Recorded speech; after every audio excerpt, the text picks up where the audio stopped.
Bonjour. Ce matin, on va parler sur le chemin, la vérité et la vie. La chose, c'est que souvent, on entend des choses que Jésus a dit et on sait que ça veut dire quelque chose, mais des fois, on ne sait pas la plénitude de qu'est-ce que ça veut dire parce qu'on ne comprend pas les temps que c'était écrit, que c'était dit, ou les traditions, ou qu'est-ce que les Juifs savaient que nous, on ne sait pas. Alors, il y a quelque chose que nous, peut-être qu'il y a du monde qui le sait, mais moi, je ne le savais pas, que quand Jésus a dit cela, parce qu'il leur a dit, suivez le chemin au Père, venez au chemin, puis ce mot chemin, c'était un mot connu dans les Juifs. Et le chemin, la vérité et la vie, c'était quelque chose qui était connu par les Juifs.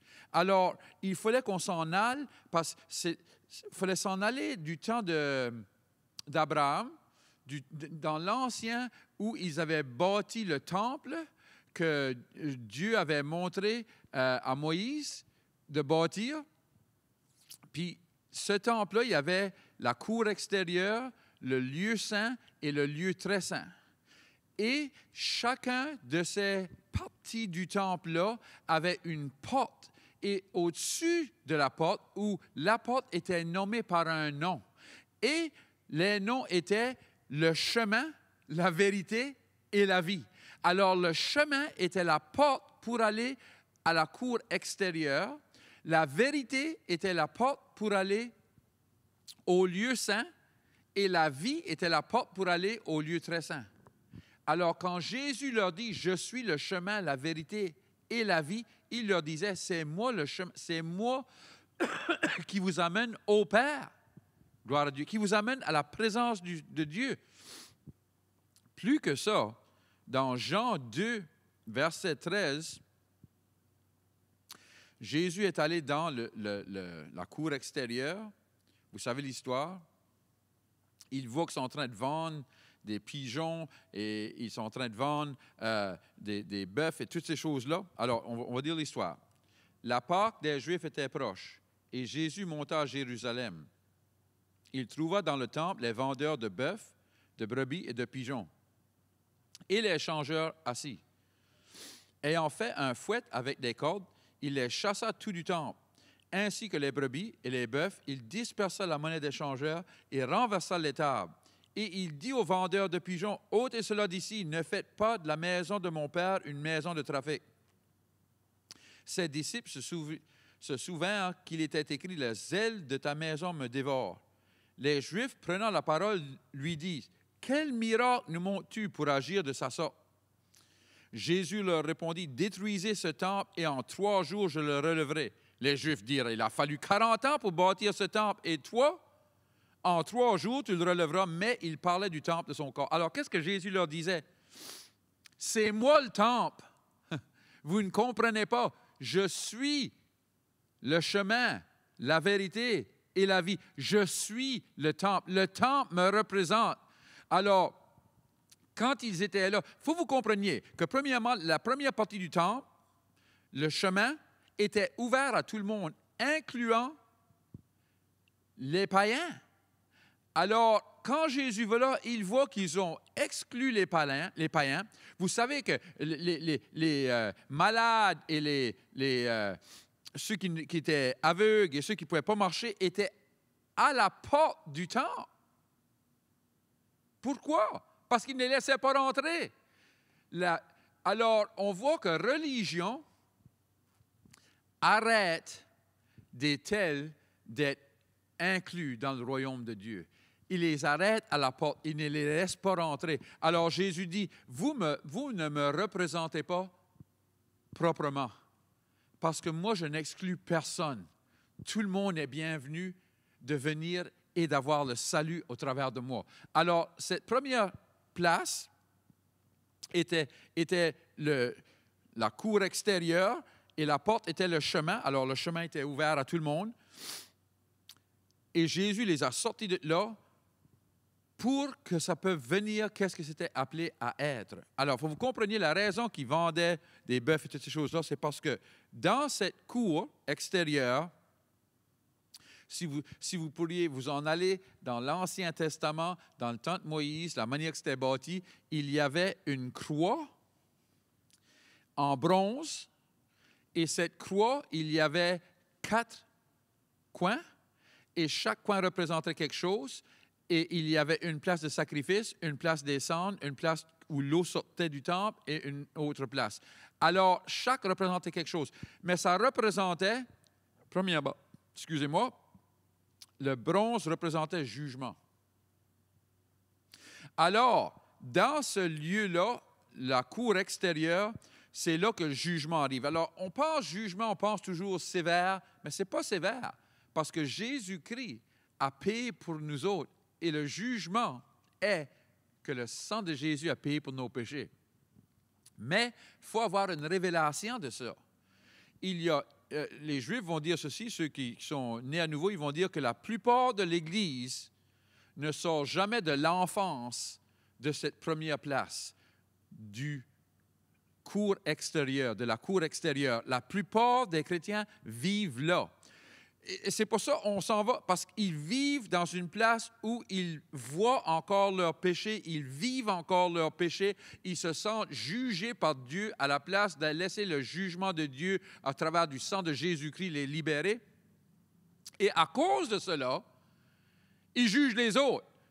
Comment de fois vous attendez parler, parce que c'est ça que la religion fait, vous entendez parler de quelqu'un qui a été à une église, puis on dit, j'ai été là, puis je me sentais jugé. Mais oui, tu te sentais jugé parce que le monde dans là se sentait jugé, et il te regardait à travers des yeux du jugement, à la place des yeux du sang de Jésus-Christ, parce qu'il n'avait pas la révélation de la prochaine porte. Alors la prochaine porte, la porte qui nous amène au lieu saint, c'est la vérité. Mais qu'est-ce qu'est la vérité? C'est Jésus, c'est le sacrifice de Jésus, c'est le sang de Jésus, c'est le fait que nos péchés sont égarés. Ils ne nous appartiennent plus, Jésus a payé pour, il s'en a débarrassé, il n'existe plus et on ne doit plus avoir la conscience du péché. Amen. Si vous vivez avec le jugement et la conscience du péché, vous allez toujours vivre à être moins que qu'est-ce que Dieu vous a appelé à être, parce que vous allez penser, je ne peux rien faire pour Jésus, je ne suis pas assez bon, je suis une vieille... Religion nous pousse à bas, mais relation avec Jésus nous soulève, gloire à Dieu, et veut nous emmener à une autre place.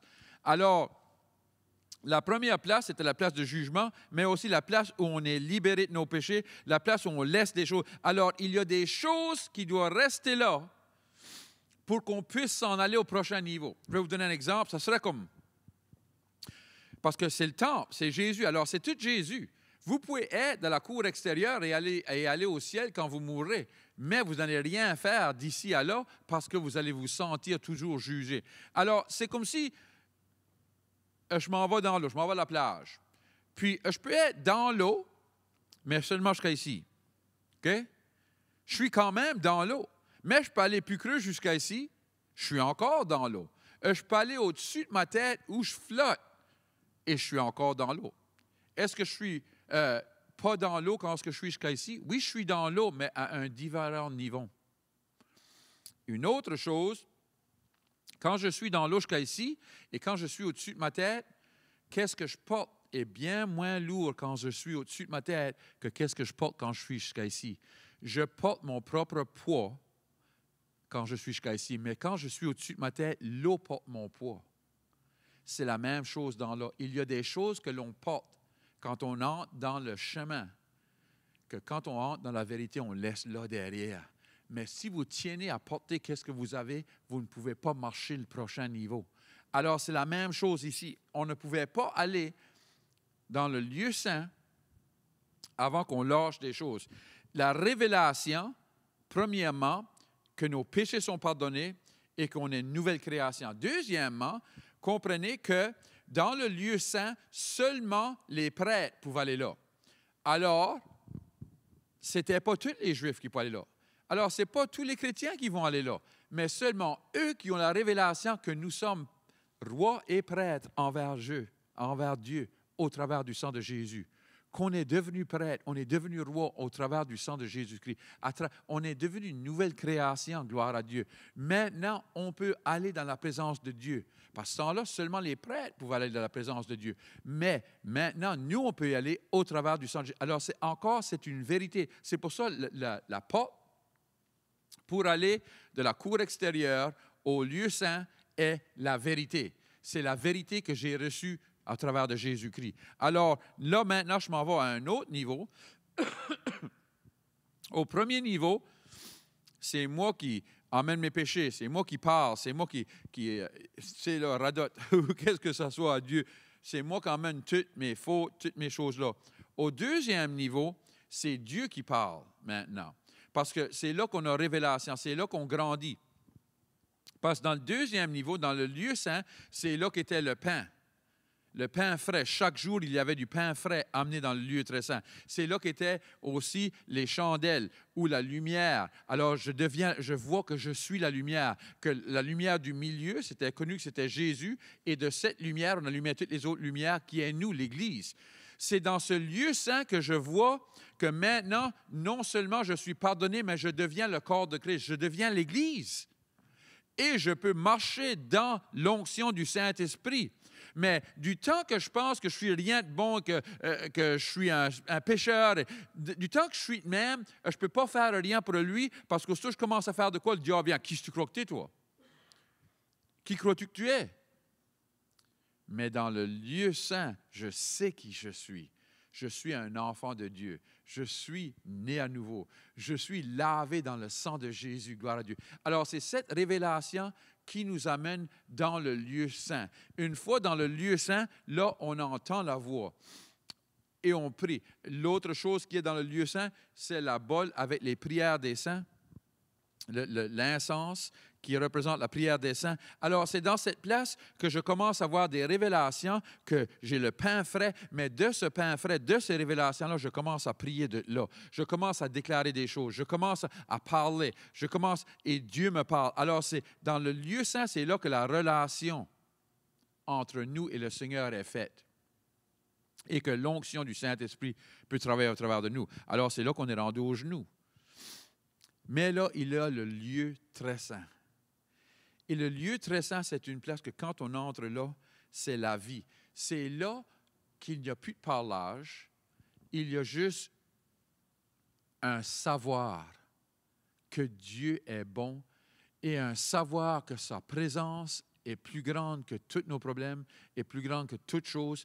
Et c'est de cette place qu'on est assis avec lui, parce que c'est dans le lieu très saint qui est le siège de grâce. C'est là qu'est le sang de Jésus. C'est là qu'on vient en communion avec lui et qu'on devient un avec lui et que l'on sait qui on est en Christ et que rien ne peut nous bouger et que l'on est on n'a rien à dire, il n'y a plus rien à dire. C'est une présence de Dieu et ce n'est pas tout le monde qui sera là parce que c'est dans cette présence que les miracles, les signes et les prodiges commencent à se produire tout partout autour de nous. C'est dans cette présence, comme que Philippe disait, que je vois les ciels ouverts et il est en train de le lapider et ça ne lui disait rien parce que tout ce qu'il pouvait voir, c'était la gloire du Seigneur Jésus. C'est dans cette place qu'il y avait une onction si forte sur lui que ça dit qu'il ne pouvait pas résister sa parole. C'est dans cette place, et c'est dans cette place que Dieu nous veut. C'est dans cette place que des hommes comme Smith Wigglesworth et différents hommes de Dieu marchaient dedans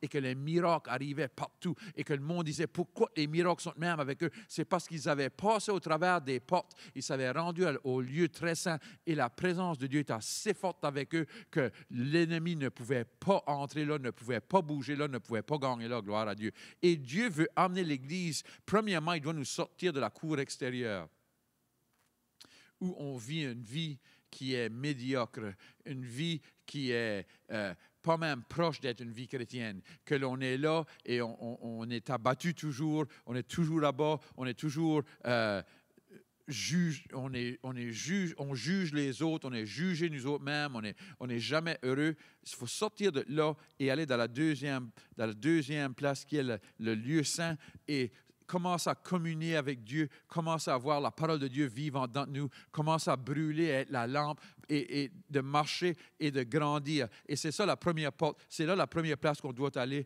comme chrétien et on doit marcher, on doit aller plus creux en Dieu. Et Dieu est en train d'appeler l'Église d'être plus creux en lui pour qu'on puisse faire l'ouvrage qu'on est appelé à faire dans ces derniers temps ici. Gloire à Dieu. Peut-être vous écoutez un matin et vous disiez, moi, j'aimerais juste d'être dans la première porte. J'aimerais juste d'être pardonné de mes péchés. Je n'ai jamais demandé au Seigneur de me pardonner de mes péchés. Peut-être vous avez été à l'Église déjà, mais l'Église, ce n'est pas la porte. Jésus est la porte.